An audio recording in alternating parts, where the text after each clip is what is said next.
안녕하세요. 보육플러스 변미희 교수입니다. 어린이집 아동학대 판례 12회입니다. 이번 시간에는 판례에 나타난 어린이집 학대 유형 두 번째 시간으로 아동의 욕구와 다른 보육, 분리 후 방치, 안전 유혹과 관련된 구체적인 사례들에 대해서 말씀드리도록 하겠습니다.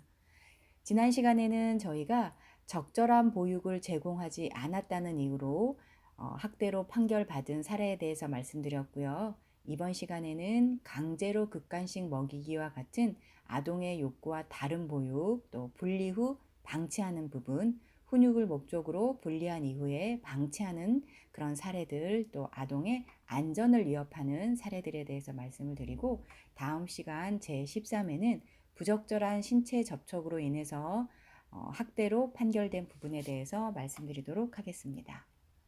네, 먼저 영유아의 욕구와 다른 보육에서 급간식 시간과 관련된 내용입니다.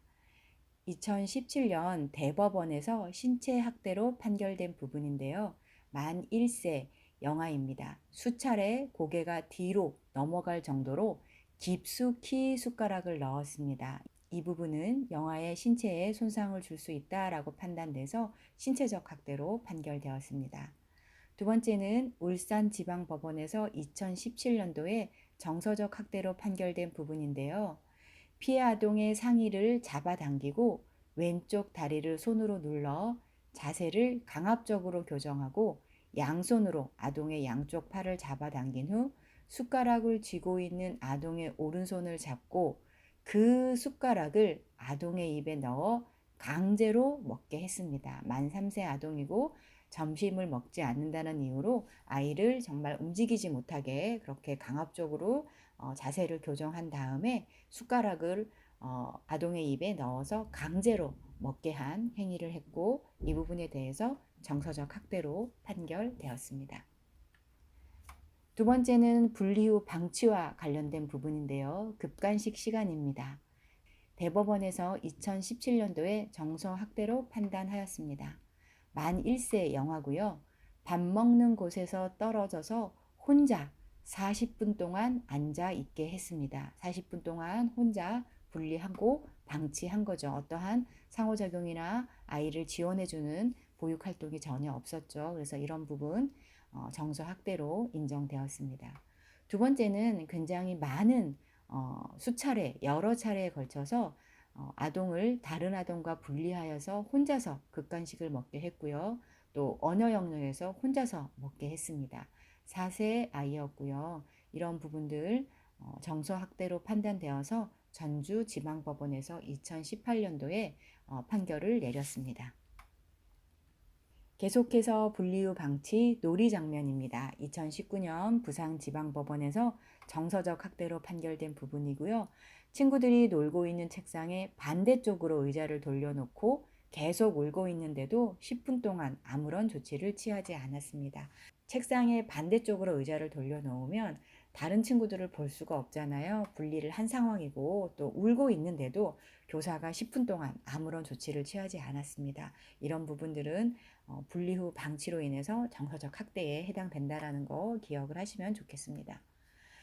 계속해서 분리 후 방치 활동 시간입니다.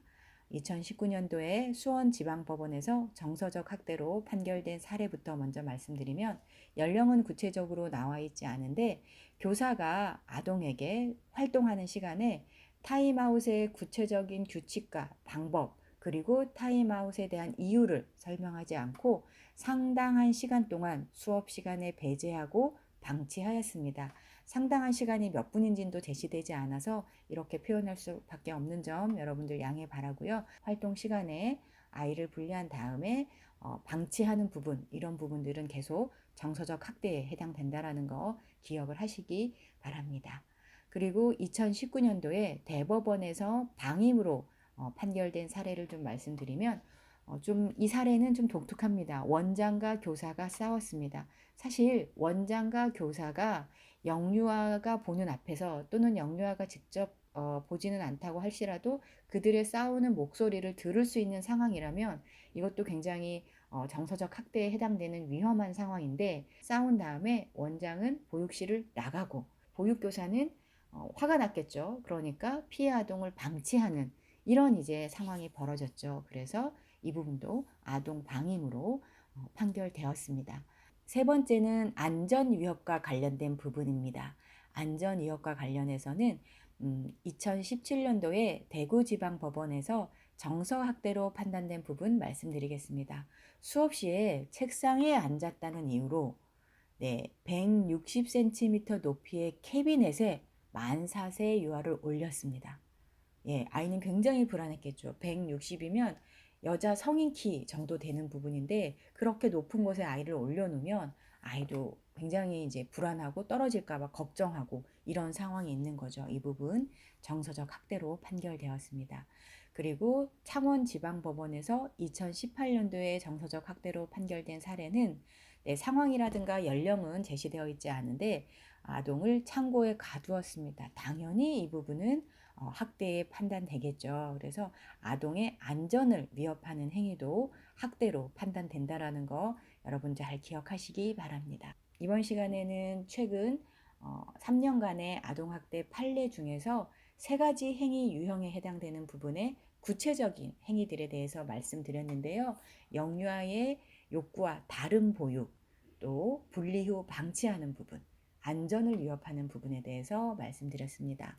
다음 시간 제13회에서는 부적절한 신체 접촉에 대해서 말씀드리겠습니다. 여러분 수고하셨습니다.